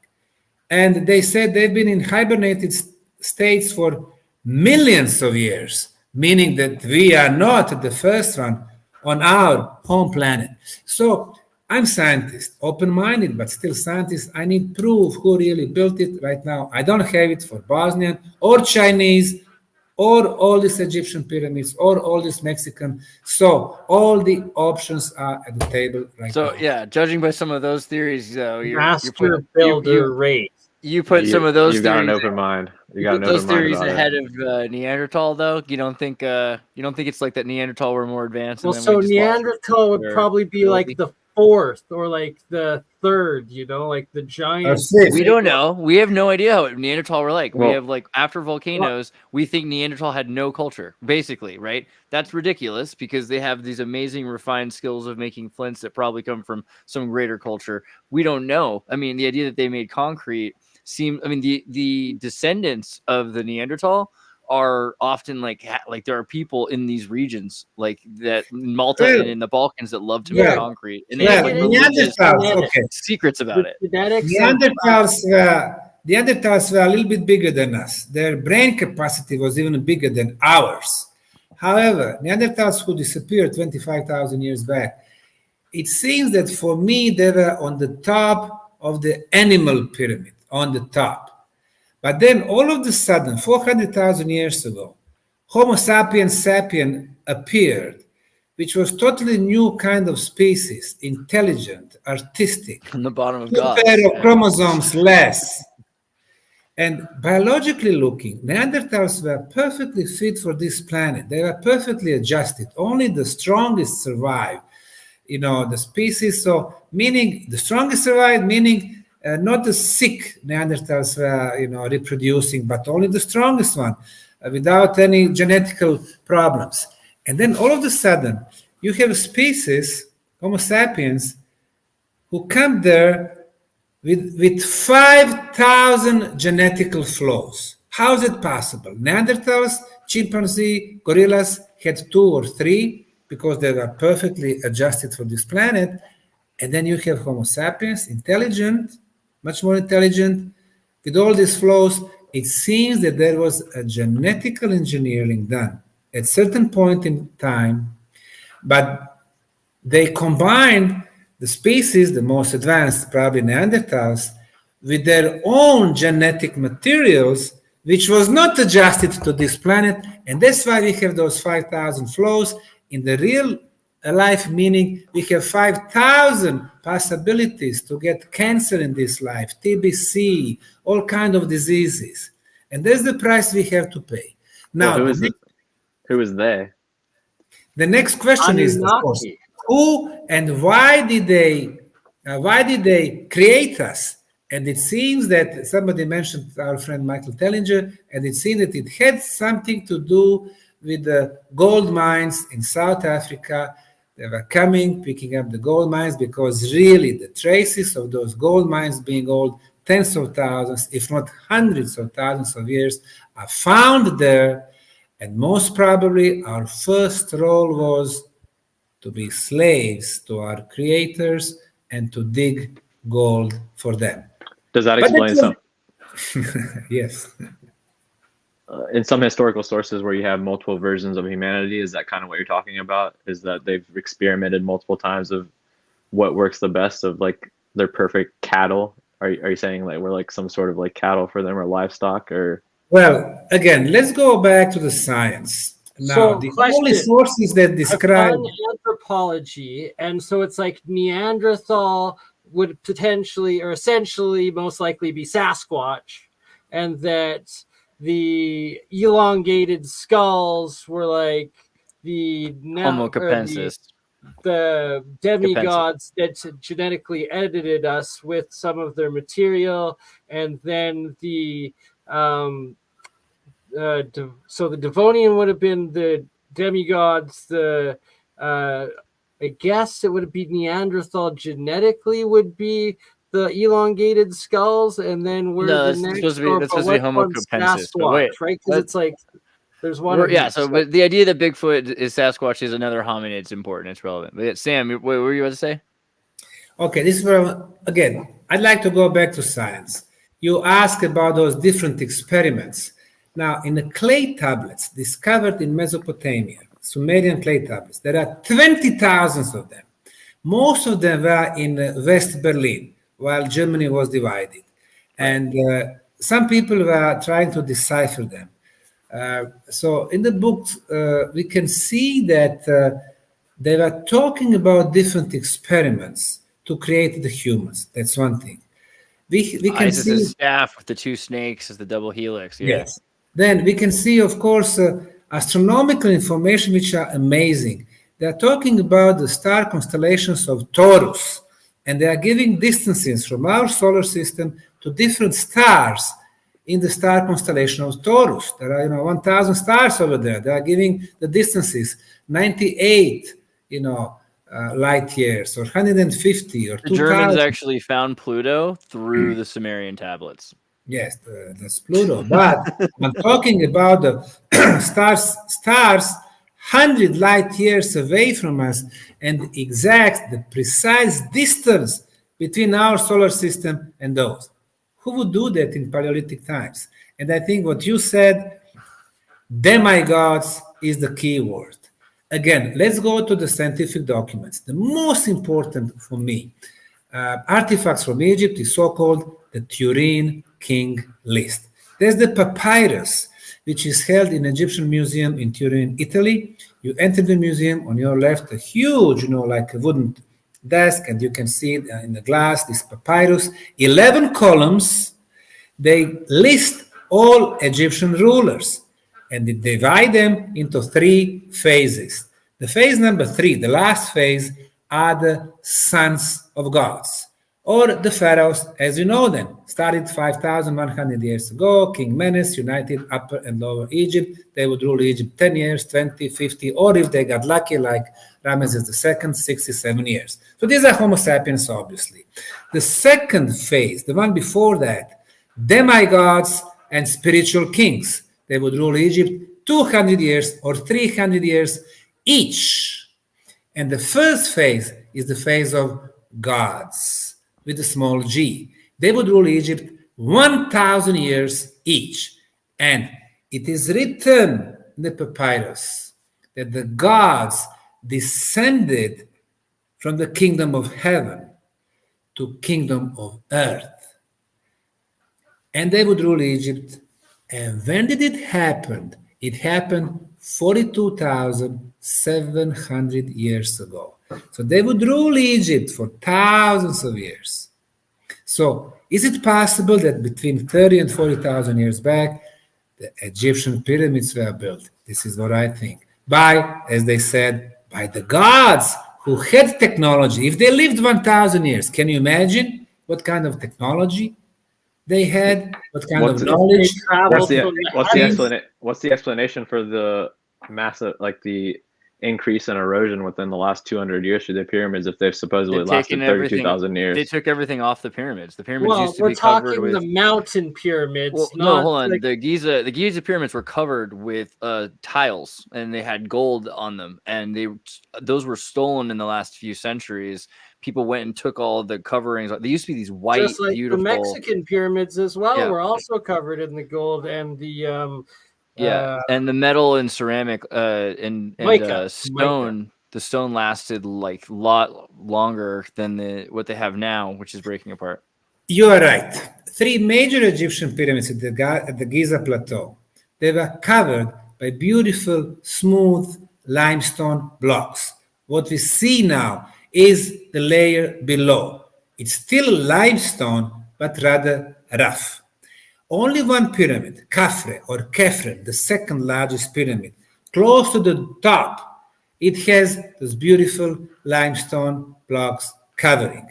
Also, the third one, Mykerinos or Mycelian pyramid, at the base you can see the original covering.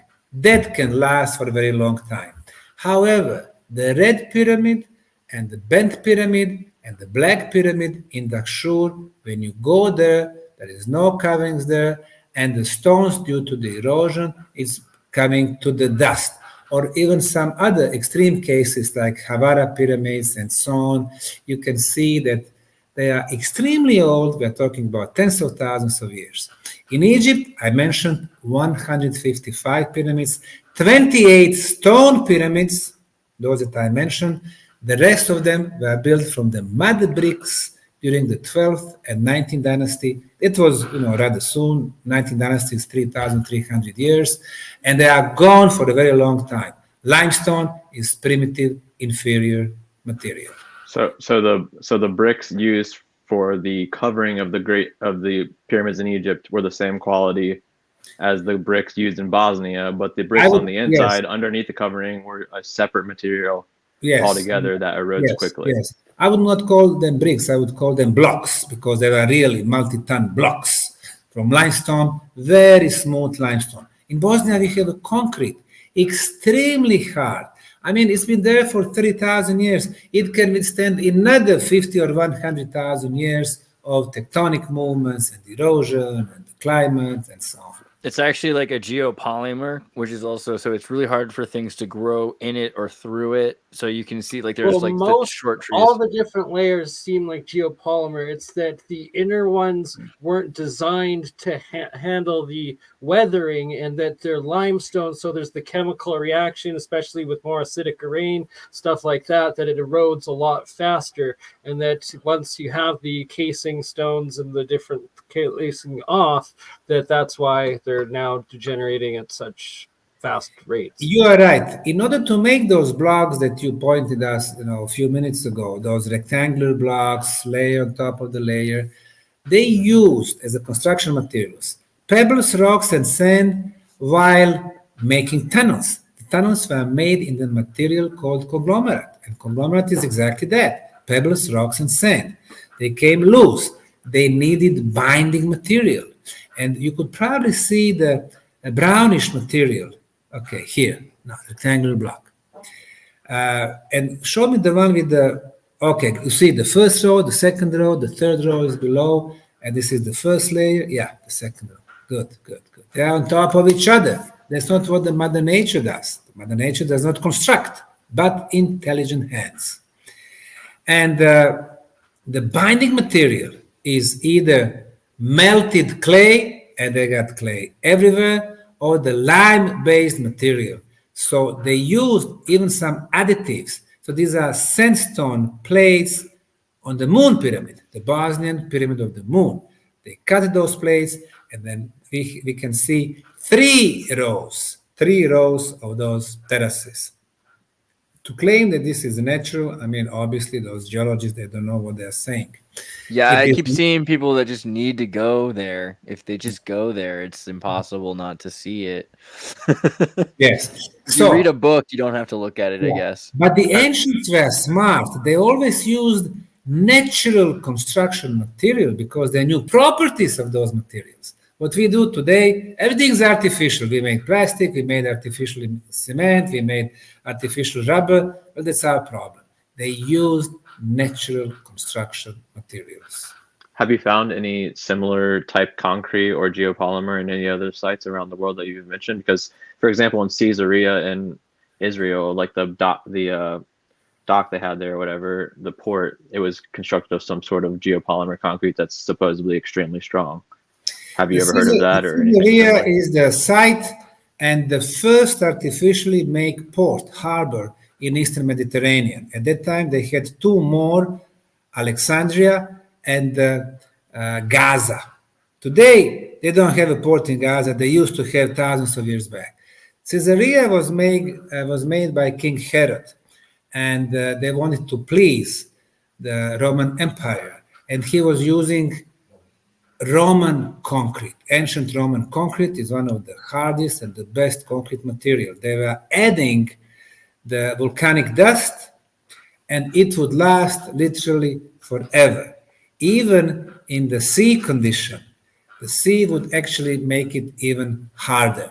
So the example of Caesarea is a huge construction feat, but we know exactly when did it happen, by who, and why, and how. But excellent example of ancient Roman technology. How hard is that compared to the Bosnian concrete that you're... I have not measured that. I don't have a record of that. Of course, that the port is gone right now, and the Caesarea is a famous touristic place nowadays. Also important for Bosnia, since I'm from Bosnia. You know, the Bosnia was part of the Ottoman Empire. 1878, Austria-Hungary took over, and some Bosnians went from this part of Ottoman Empire, Bosnia, all the way through Balkan, then today's Turkey, to Caesarea. That was actually in other extreme, the farthest point from Bosnia. They were so upset with Austrian coming to Bosnia, and they had their village in Caesarea. So when I go to Caesarea, I like to go to that place. Well, I was gonna say, I also have Croatian and Bosnian family, and when they came to California and America, like they're known for their concrete. Like I have a great uncle who died. He had secret recipe for concrete, and it's known he'd like go in the night to get what he needed because he didn't want anyone to know where he was going. But I think he was going to the beach, by the way. So there's seashells a lot of the time is involved. Yeah, you are right. Actually, they were using seashells. The key part of the geopolymer reaction with the lime in it and the chemical. They were adding seashells in Mexico. They were adding the eggs, and the seashells actually, as the cracks happen and the water comes in and it erodes, it actually then triggers the chemical reaction more and recrystallizes the block. The crystals so grow. It's rehealing. It's self-healing by putting those seashells in. It's literally ingenious architecture. What they were adding in the case of Bosnian concrete, they were adding the granite dust. Granite. We have granite, 5 kilometers from the Sun Pyramid. How are they getting the granite into dust? How are they breaking it down? That's actually obviously they were grinding it somehow. No, it's you have to see Dr. Bob Grenier of the Martin Fleischmann Memorial Project's work on what he's dubbed the wind hex, and it's through creating these tornado just wind vortexes, it's able to ionically break down the granite and put it into this fine powder that they then use as the also you've got naturally occurring carbonate mineral phosphates like tufas, right? Tufas are like in the minerals that calcify. Kind of the closest thing you have to naturally occurring concrete or tufas. Like, how are tufas different? I mean, obviously they're more brittle and everything, but how do we? And are there any tufas that are like square slabs? Is there any way that they could be naturally occurring tufas? Like, or how can we prove they're not? Well, there's the same question for the granite. They found so many stone spheres in Costa Rica from granodiorite. That's the type of granite. Now they are at odds. How to explain that? They are stone balls, spherical. Granite never comes spherical in nature. So we simply need to open ourselves for different past civilizations. Now I have to wonder about disasters. Do you know about are there any historical volcanoes, eruptions, or like major disasters in the history of Bosnia? Like that would have accounted for some prehistorical loss of history, No, not really. We never had so many volcano eruptions over here, and then the geology of the terrain is different.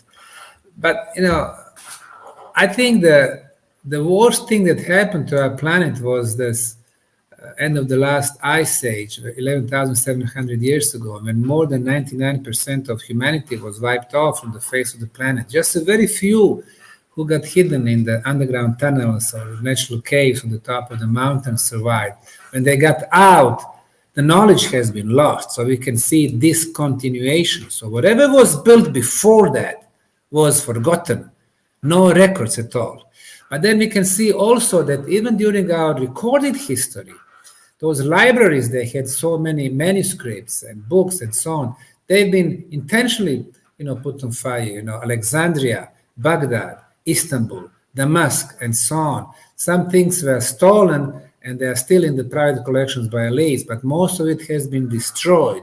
Tibet, the Chinese Vatican Library. That's what I say. Yes, Vatican had 2 libraries. They had public library, and they even have, Vatican secret library. And it says, you go to the phone book, it says Vatican secret library. I called them, I contacted them, asked them about the Bosnian pyramids, and they answered me, well, we don't have records about the Bosnian pyramids, but they have secret library. So probably they had the third one, which is super, super confidential and secrets.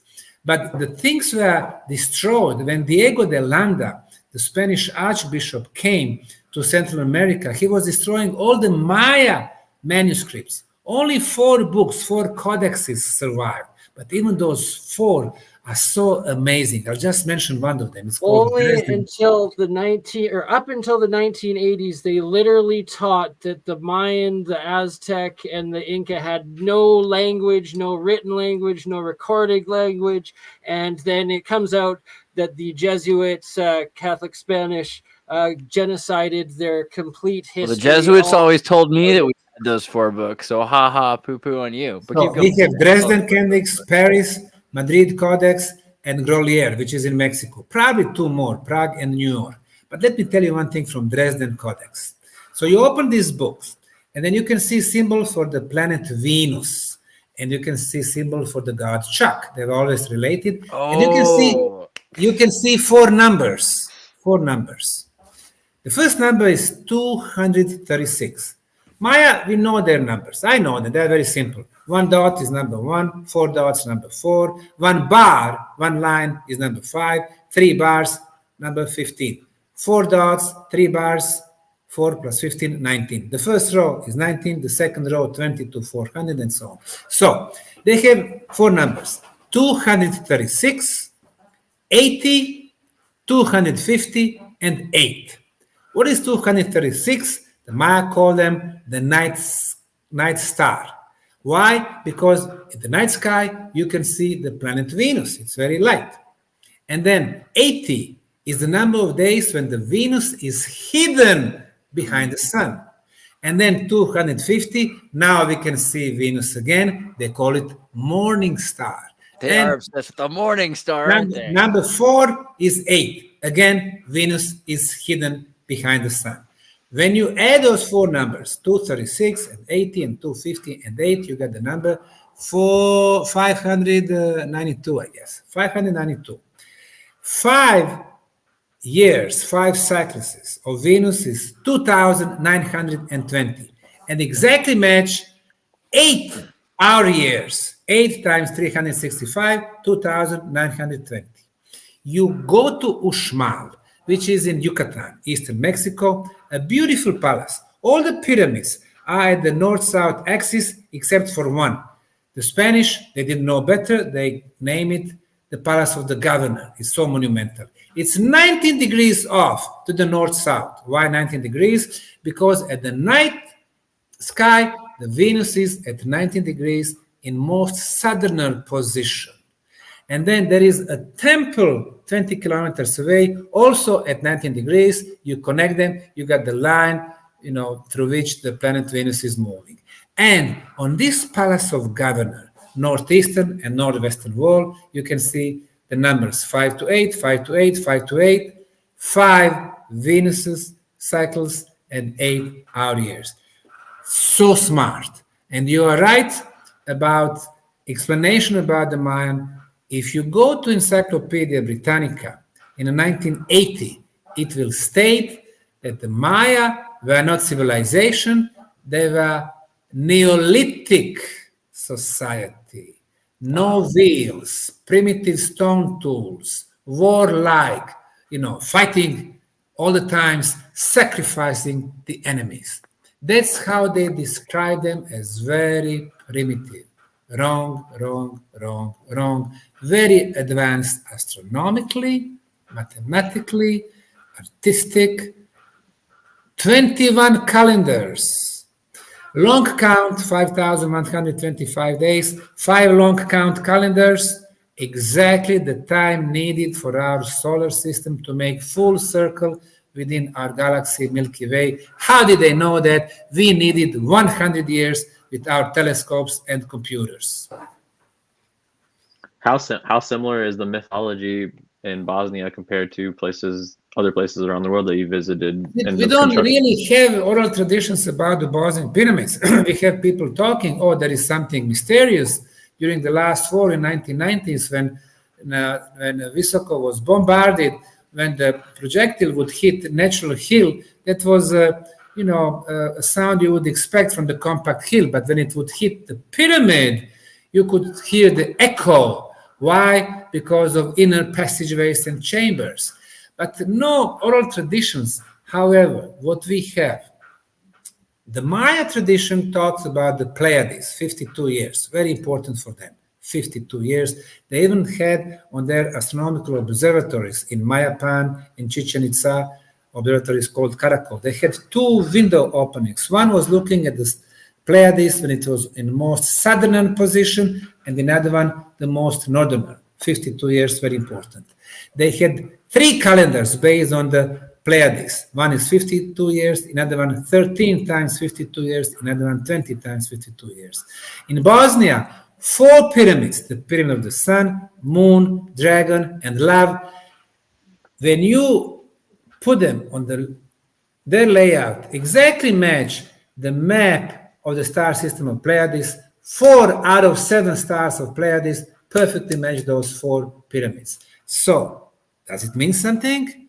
Well, if the Orion belt, those 3 stars, are significant for the Giza pyramids and Teotihuacan pyramids and Palencia pyramids in Spain, it seems that the Bosnian pyramids have something to do with the Pleiades.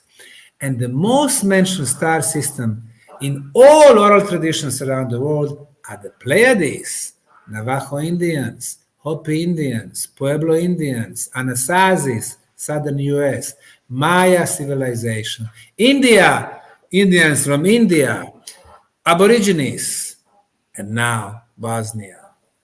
Yeah, I was just gonna say again, I with like family that were from Croatia and Bosnia, like you've got a place that's been conquered by everybody for so many, like the Turks, the Islamification, the Catholicization, the Orthodoxization, the Protestants, communism. So like a lot of the myths have been kind of subdued, but in general, there's still, everyone's got stories about seeing fairies up in the hills, right? And it's like, or it's angels, or it's Mother Mary, or it's, something from whatever, but it's like it's very, very common from everybody. And there's even like when I was saying like the whirling dervishes, like, so there's a group there, there's a kind of monk that just spins in order to experience God, or to have kind of, so Bosnia's a really interesting place because a lot of people, for a lot of reasons, are there to have spiritual experiences and to see things, and particularly the idea of like going up into the mountain.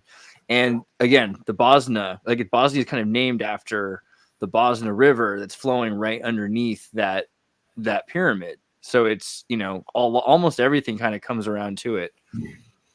Now, for the second time, you mentioned dervish. Dervish is the order within Islam. In the religions, people were not allowed to ask questions. Catholicism, Protestantism, Buddhism, Hinduism, Islam. However, there were always some orders that they were allowed to ask questions, and this is how they would improve their religions. Dervish, there are 12 orders of dervishes coming to Bosnia over the period of time. And those, the whirling dervishes, were the ones who could, during their ceremonies, go back to time, ask questions. And when I was starting the project back in 2005, 2006, I received a phone call. The guy said, okay, I'm one of the dervishes, and we had our session, and you are right. There is a pyramid there. There are 14 chambers inside the Bosnian sun. And not only that, it is much more than a pyramid. And, it was 2006. Now imagine this. I'm there. I discovered the biggest pyramid, the oldest, the concrete blocks. I believe in dervishes, man. I believe in what they say. I'll come back to dervishes. The CNN was there doing breaking news. I'm on CNN. At that time, 2006, that was #1 media in the world. ABC, MSNBC, BBC from London, ZDF. It was before they built the narrative And against the guy is telling me there is something even more important than the pyramid. I said, how can it be more important? I'm at the top of the world. But then during the last 18 years, I realized, yes, much more important is pyramids as the energy machines. Affecting our lives, our food, our drink, our communication, our spiritual senses. It is much more than the pyramid. When the dervishes were traveling, before the Ottoman would conquer certain parts of Europe or Northern Africa or Middle East, first they would send dervishes. Dervish, they were usually the most intelligent, the most intellectual. They were traders also. They were spies for their armies and so on. They came to Bosnian territory, where Bosnia was kingdom back in the 14th century. They came and they picked up two locations because they were always looking for the most energy potent places. The first place was in the southern Bosnia, close to the city of Mostar, near the town of Blagaj. There is a huge water source coming from the natural cave. There's the largest water source under any cave in Europe. Water, energy. And the second place was exactly the middle of the triangle between the sun, moon, and dragon pyramid in central Bosnia. The middle, because this is the most potent energy place. Maybe they did not know about the pyramids, but they knew about the energies. And the water, right? Yeah. Yes. And there is underground water there. So that's why the dervishes are important even for our project. Interesting. Yeah, because like again, they're like downriver from you, and like they have like giant fish farming from the energy water. So if you're ever eating fish, eat the dervish pyramid water energy fish. Yeah. So that's like the exact opposite pyramid scheme of like the specific Fukushima poison fish.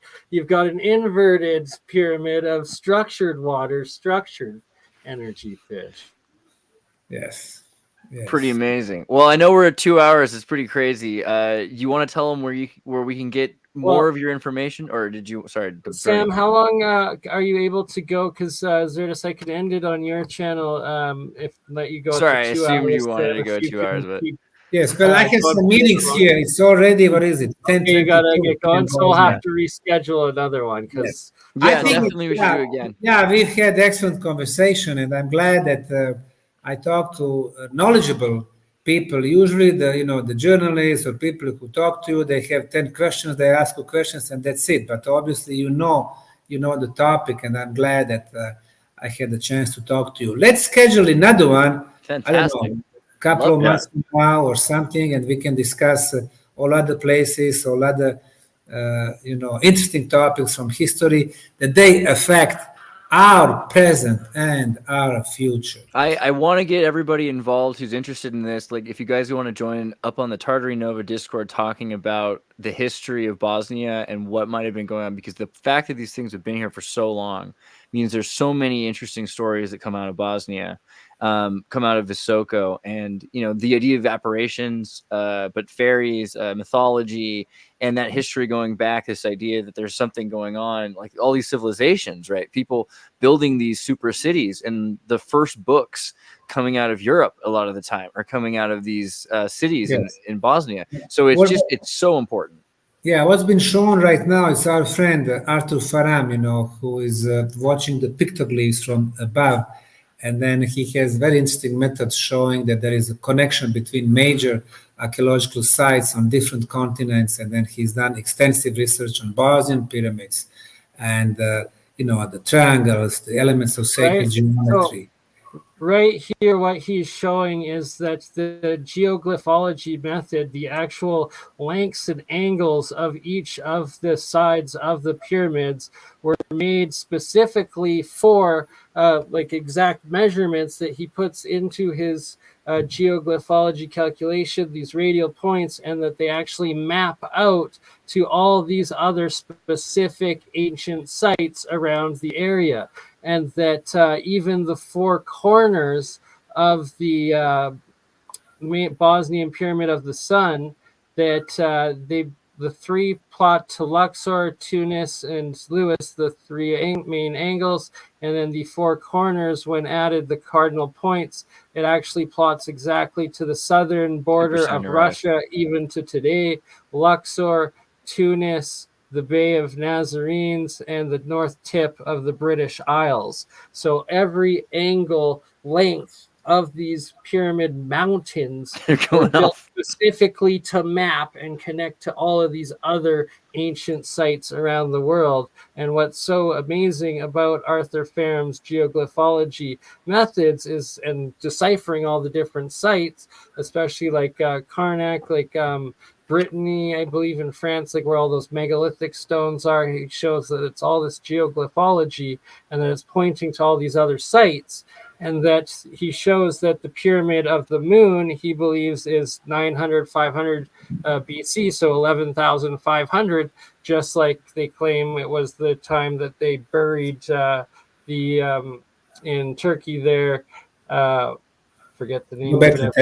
Göbekli Tepe, right? And it's like the Younger Dryas catastrophe event, essentially, like it was just after it, or the time of Atlantis. But the point is, if you look at this pyramid, you'll never see it unless you look at it straight on. If you look at these pictures, you're never going to believe it from above until you just go there. Because if you see it, it's just going to, I mean, you can see this math, and then it's still, I think this is a problem for people that don't understand. They're like, oh, I'm looking at a book. As soon as you're there and you see the thing, it's impossible not to recognize that it is a synthetic pyramid, that it's not a mountain, that it's not just some sort of like weird accident. Year, that this you stuff became one of the 250,000 or 400,000 that made it. I want to be part of the 144,000. Let's take it that way. No, that's already happened. What I'm saying is, this next year, all 5 of us are going to be there and be part of the 500,000, and then the year after, we're going to be part of the 1 million. Because, like you're saying, you have to be there, experiencing it and seeing it is what really verifies it, and being part of it. It just blows away any book. It'll blow away any book, and then you'll be like, "Oh, that is really amazing how it does." Now that I know it actually is a pyramid. Now look how crazy it is that it goes off and it connects to all these things. But I think that until you just like know that it's real, because so many people are working so hard to hex the pyramid to make it seem like from the internet and from that it's possible at all, that it's not real, that you just need to debunk it. You just need to see it, and then you'll know, okay, because there's no possibility that this isn't real when you see it. I think honestly, I think the tunnels are enough evidence for anyone who's a disbeliever. I mean, if you see these tunnels and you don't believe it after that, that's no, dude, those are natural tunnels. Just go to sleep. It's shocking. Geoglyphology. You can't debunk geoglyphology. That's the whole point of it. 99% of the conversations I've had about this thing are just like, is it a natural anomaly? Because people don't understand. Like, they literally are still stuck there. So I'm just saying, they got to see it, and then it'll be done. Then you'll accept it. All right, where can we get your website? Is it Bosnian Pyramid of the Sun? Bosnian Pyramids.ba, Bosnian Pyramids.ba, YouTube Bosnian Pyramids TV, and of course under my name, Sam Osmanagić, Instagram, Facebook Bosnian Pyramids also. And I've already put both of those links in the description of the videos. So if you want to follow Sam, check out the work, or book a trip like I know we're all going to be doing. And you're saying music festivals you happen there. So that's we're definitely going to have to be a part of as well. Summer Solstice 2024, June 16, June 23rd. You're all welcome. Dude, and the pizza, so good. Great pizza there. The pyramid pizza they make, it's a triangle. Guys, I thank you very much. I really enjoyed, and we will be talking more in the future. Thank you very much. I'll see you in April. Yes, okay. See you in April in LA. Have a good night, everyone. Okay. Bye-bye. Thank you all. We will catch you on the next one. And...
Ron, they actually have dug out the Bosnian pyramids and did my question, and that's why we're going there. It's ongoing archaeological excavation project going in the last 17 years.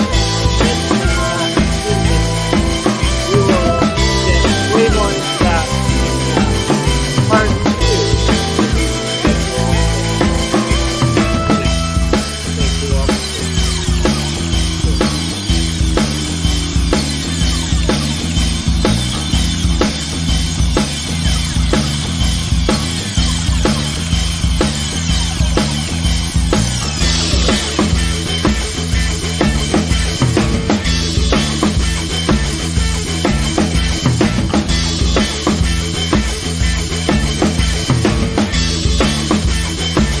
Okay.